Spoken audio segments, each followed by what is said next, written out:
New জার্সির MetLife স্টেডিয়ামে যখন দুই পরাশক্তি স্পেন আর আর্জেন্টিনার রণসজ্জা, তখন বিজ্ঞানের চোখে শিরোপার সুবাস পাচ্ছে কারা?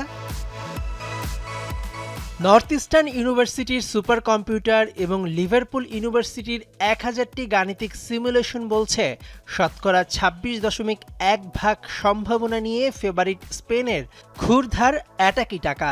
তবে সাবধান, আর্জেন্টিনা মানেই ম্যাচের শেষ 10 মিনিটের এক ঐশ্বরিক জাদুকরী রহস্য। টুর্নামেন্টে আর্জেন্টিনার 19টি গোলের 12টি এসেছে 75 মিনিটের পর, যার নেপথ্যে 39 বছর বয়সী এক জাদুকর লিওনেল মেসি, যিনি পুরো ম্যাচে সবচেয়ে বেশি হেঁটেও 75 মিনিটের পর প্রতিপক্ষকে ড্রিবলিংয়ে ধ্বংস করতে সিদ্ধহস্ত।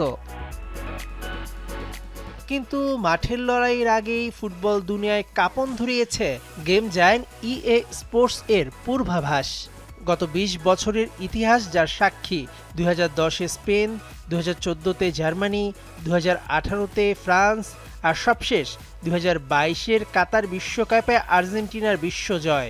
টানা 4 বিশ্বকাপে যাদের গণনা মিলেছে শতভাগ, সেই সুপার কম্পিউটার এবার কপাল পোড়াচ্ছে আলবিসেলেস্তেদের। তাদের হিসেব বলছে এবার ট্রফি উঠছে স্পেনের হাতেই। এবার দেখা যাক কি ভাবছে আধুনিক যুগের কৃত্রিম বুদ্ধিমত্তা বা এআই।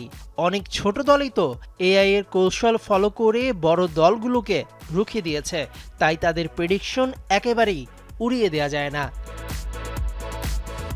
চ্যাটজিপিটির রায় স্পেনের পক্ষে, অন্যদিকে আরেক এআই জায়ান্ট গ্রোক মনে করিয়ে দিচ্ছে স্পেন এবার 1 মিনিটের জন্য ম্যাচে পিছিয়ে পড়েনি, অথচ আর্জেন্টিনা 99 মিনিট পিছিয়ে থেকেও ফাইনালে উঠেছে। তাই স্নায়ুচাপ ধরে রাখায় এগিয়ে থাকবে মেসি বাহিনী।